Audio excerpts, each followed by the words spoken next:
Oke, selamat siang teman-teman. Hari ini weekend, hari Minggu, jam 1:50 kita mengarah ke Pacet. Kalau dari Pacet ke arah ke Surabaya rame, tapi kalau dari arah Surabaya ke Pacet lumayan lancar. Jalannya juga tidak bersih. Kita mau nyoba cafe baru. Namanya apa? Rutin. Hah? Black Dew. Oh ya, namanya Black Dew, itu tepatnya di Pacet. Katanya sih masih satu manajemen sama Cotton Boat, tapi ada juga yang bilang makanannya lebih enak, terus banyak lebih cepat. Makanya kita mau nyoba ke sana. Terus kita review, tapi sambil nunggu kita perjalanan ke sana, saya mau sharing-sharing soal otomotif. Udah lama juga nggak konten tentang otomotif. Jadi ini kami menggunakan Innova Dieselmatic. Jadi kalau dijabarkan ada 3 pertanyaan: mengapa Innova, mengapa harus Innova diesel, dan yang ketiga mengapa harus Innova Dieselmatic. Oke, yang pertama, mengapa harus Innova? Karena pertama ya, kalau masyarakat Indonesia itu memang pakemnya kayak di pikirannya tuh produk Toyota itu pasti yang awet, yang terjamin, aftermarketnya juga bagus, spare partnya juga bagus, dan mudah ditemukan, dan perawatannya juga relatif mudah dibanding merek mobil yang lain. Itu memang benar. Kami sendiri juga mengakui, keluarga kami juga dari dulu menggunakan produk Toyota. Nah, kemudian mengapa kok memilih Toyota Innova? Nah, pertama, Toyota Innova ini kan tergolong mobil MPV. Jadi mobil MPV itu mobil penumpang yang tipenya bukan yang besar, yang tengah, medium, kelas menengah. Jadi kalau misal buat dalam kota, luar kota itu nyaman digunakan. Ini Innovanya tahun 2015, Innova Barong. Mesinnya diesel. Sebelum kita bahas dieselnya dulu, kita bahas Innovanya. Kenapa kok Innova? Karena tadi yang saya sudah jelaskan, dan juga Innova itu family friendly banget. Jadi kalau buat keluarga itu enak, bisa muat sampai 8 orang. Terus meskipun kita isi full juga suspensinya empuk, kemudian nyaman dan irit. Nah, ini yang pasti irit. Innova itu mobilnya dari dulu tekan irit dan juga bandel. Itu ya secara umum Innova. Dan juga kalau menurut kami Innova itu sudah punya punya kelas sendiri gitu loh di pasar otomotif. Jadi mobil Innova itu kalau orang-orang mikirnya tuh mobil yang tergolong agak mewah. Jadi kayak udah punya pasar sendiri di Indonesia. Nah, kemudian perawatannya mudah dan juga terjangkau banget. Jadi kalau Innova tahun ini tuh bisa servisnya bisa di bengkel-bengkel biasa atau bengkel resmi atau 2000. Dan biasanya kalau servis berkala itu paling ya cuma habisnya antara range-nya 500 sampai 1 juta, tergantung ada pergantian spare part atau enggak. Tapi kalau Innova ini spare partnya itu awet, nggak pernah ganti. Jujur, selama pemakaian ini Innova ini nggak pernah ganti atau servis besar atau yang benar-benar turun mesin gitu, alhamdulillah nggak pernah. Paling cuma dulu pernah ganti pirot ya, yang bagian pirnya ban itu ada bocor, itu ganti. Ini ya teman-teman, daerah Pacet ini banyak jual lagi, rame. Ini hari Minggu juga, orang-orang menghabiskan waktu dengan keluarga. Biasanya kalau daerah Surabaya, Sidoarjo itu pasti larinya ke Pacet, Trawas, Malang gitu. Ini kalau weekend ini rame. Ya, kita lanjut lagi. Jadi tadi servisnya mudah, dan juga pajaknya itu tergolong ini ya, tergolong ya mungkin agak relatif menengah ke atas sih. Maksudnya kalau kan biasanya mobil kan ada yang pajaknya 2 juta, 3 juta. Kalau yang Innova ini karena emang favorit juga, terus ini tipenya juga yang ini lurus ya. Nah, kalau Innova ini kan tipenya yang ini kan V dan juga Matic, makanya pajaknya agak mahal, hampir 5 jutaan tahunnya 2015. Tapi kan itu kan kita bayarnya per tahun, jadi nggak terlalu terasa gitu loh mahalnya.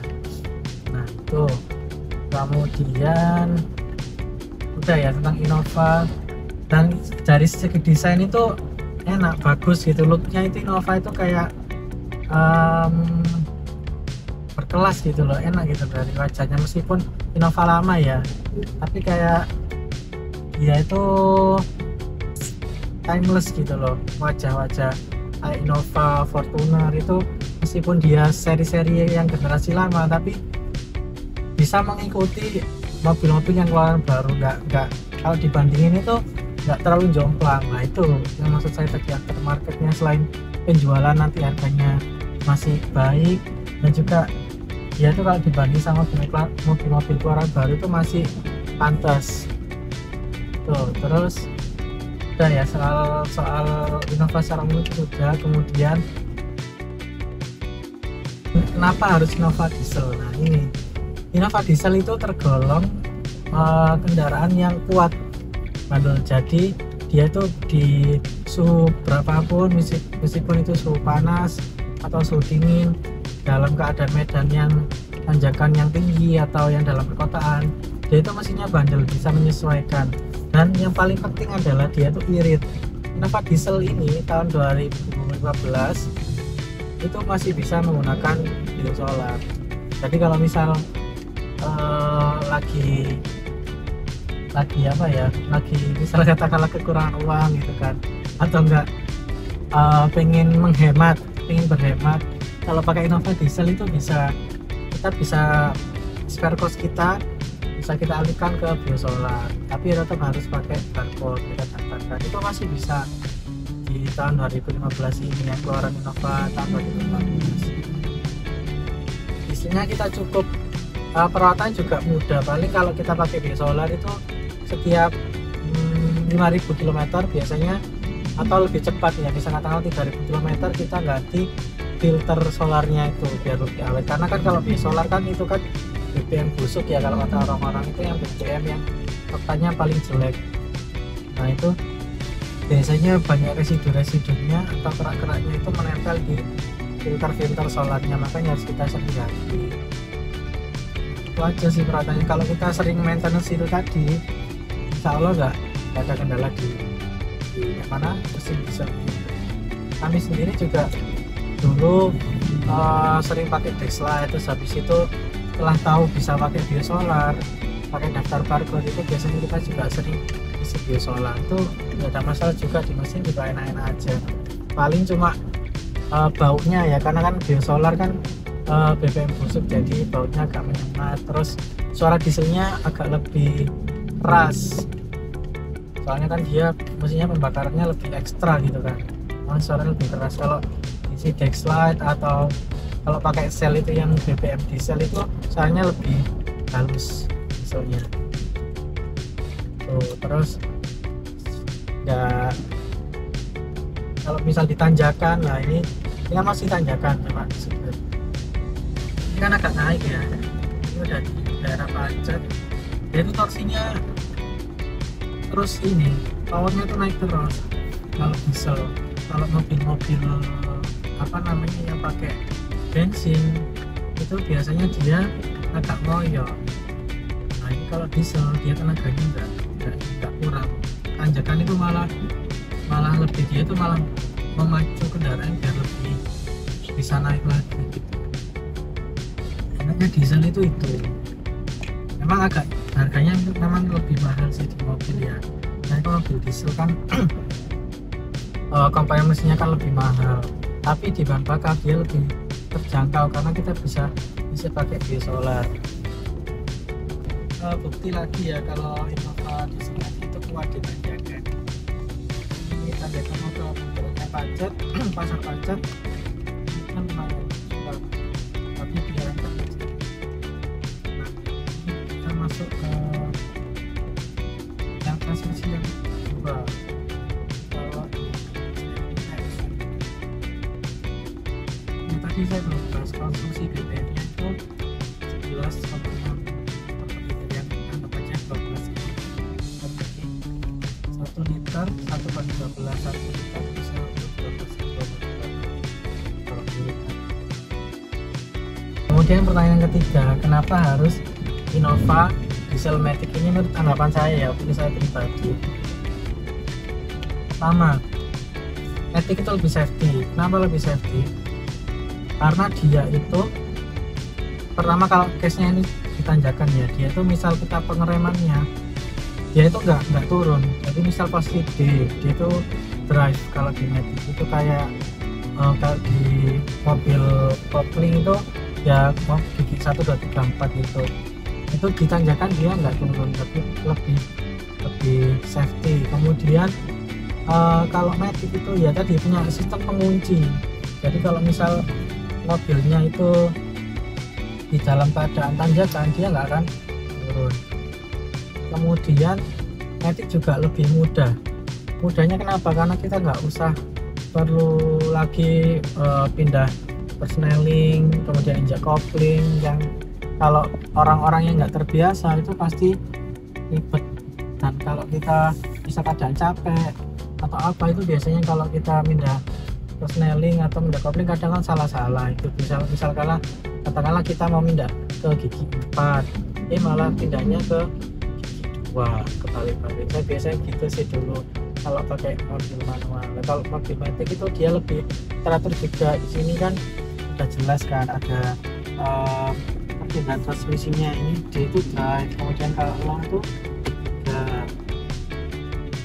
kalau misal ditanya lebih tinggi lagi apa ke 2, dia tarikannya gasnya lebih kencang gitu, lebih enteng. Kalau misal normal kita balik ke R, D, jadi lebih apa ya, lebih enak gitu, lebih jelas, lebih safety. Kemudian kalau kasusnya di Innova itu banyak pakar otomotif juga, dari teman-teman yang punya mobil Innova juga, itu lebih performanya, torsinya itu lebih besar yang Matic daripada yang manual. Tetapi ada sisi lainnya, kalau kita punya mobil Matic itu perawatannya juga harus lebih ekstra karena kan Matic itu kalau kita telat ganti oli ya utamanya itu bakal ngerak di transmisi Maticnya. Itu berbahaya kalau transmisi Maticnya sampai nyendat atau nggak mau respon atau kurang responsif, itu biaya pergantian spare partnya bisa sampai belasan sampai puluhan juta tergantung mobil. Tapi kalau misal kita rawat dengan baik itu enak, lebih nyaman.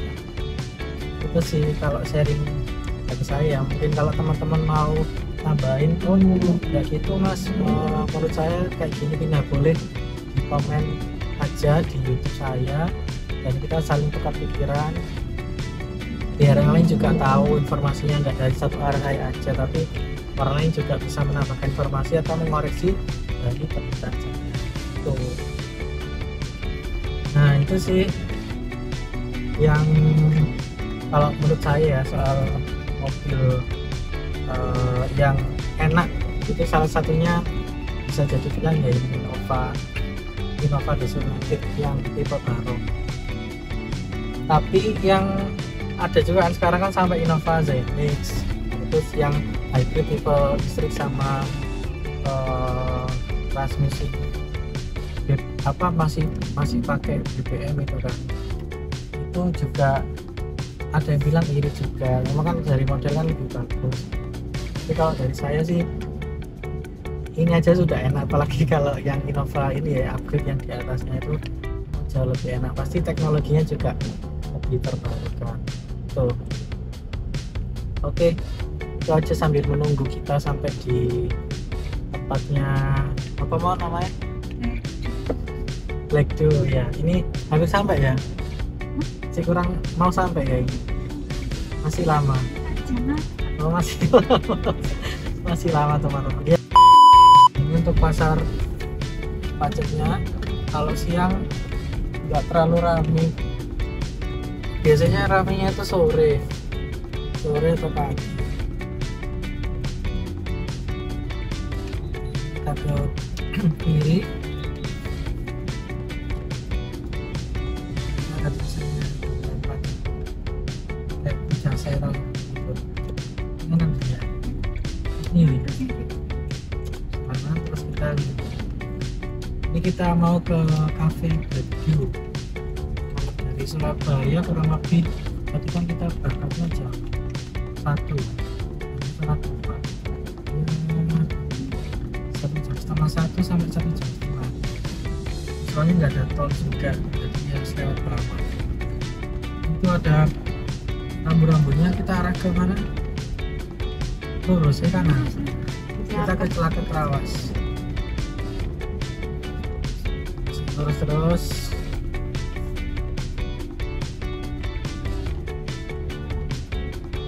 Jalurnya sekarang menurun ya. Kita tes juga kalau mobil Matic di jalan menurun itu gimana. Kayak gitu. Oh ya, terus ini ya, kalau Matic itu kuncinya gini. Kalau turunan kita taruh gigi yang paling rendah, low. Itu dia ada pengeraman Matic. Jadi perputaran rodanya itu nggak cepat, membantu pengereman untuk ampas rem mobilnya biar aman. Kita jangan lagi enteng ya. Kalau pakai cover diesel Matic itu enak, jadi rasanya itu menyenangkan gitu. Khawatir dapat nanjak, itu view-nya bagus ya. Dan ini videonya khusus buat yang bukan orang Pacet. Kalau yang sering ke Pacet pasti belum view-nya sama seperti aja. Mungkin kalau datang misal dari mana Jakarta, dari kota-kota metropolitan yang lain yang mungkin pas berkunjung ke Surabaya terus masih ada waktu untuk berwisata, ini bisa jadi alternatif pilihan ke Pacet. Aksesnya enak kok, cuma memang agak apa ya, agak lama kalau dari Surabaya. Makanya orang-orang kan lebih milihnya kalau misal di Surabaya wisatanya langsung ke Batu atau Malang karena ada tolnya, jadi enak, cepet. Kalau ke Pacet di kawasan pegunungan apa lagi ini, gunung apa tuh? Itu pokoknya ada gunung lah, tapi bukan gunung aktif ya. Enggak deh, itu gunungnya ini toh, gunung apa? Penanggungan, iya lupa aku. Itu gunung Penanggungan. Nah kalau di orang Pacet ini pasti usahanya ya selain ini ya, selain bertani, tani sayur, dia juga banyak buka kedai-kedai kopi gitu. Karena hawanya dingin mendukung lah kalau kita orang Pacet ke senang nongkrong-nongkrong. Ini juga ini ya, putaran setirnya kalau Innova itu lebih panjang, lebih jauh jangkauannya. Nanti coba nambahin ya. Ini enak, tanjakannya agak tinggi tapi ya tetap bisa atas. Ada hambatan. Nah ini saya mau ngasih tunjuk ya, mumpung kita lewat. Kalau air isi ulang atau air masak itu biasanya ambilnya di sini loh, ada di sumbernya langsung air gunung. Jadi orang-orang ambilnya dari sini langsung dari sumbernya terus dijual di kota-kota Sidoarjo, Surabaya gitu. Ini naik lagi ya, sekarang jam 2 lebih, suhunya 31 derajat. Kalau di Sidoarjo tadi suhunya masih 38. Tanjakannya terus berkelok juga, jadi harus hati-hati. Kalau malam hari sih tidak disarankan sih, lumayan kafenya juga tutup. Ini lebih baik datang pagi. Nah itu jelas ya. Ya sekian dulu lah vlognya. Ini untuk yang vlog otomotif, nanti kita pecah, mungkin ada beberapa vlog juga. Stay tune aja di YouTube-nya Ardindra Sowibowo. Jangan lupa subscribe dan nyalain loncengnya. Insya Allah tiap hari saya upload konten ya, meskipun sibuk kerja harus disempatin juga konten biar YouTube-nya rame. Jangan lupa selalu support YouTube saya. Terima kasih yang sudah support, like dan juga subscribe. Bye bye.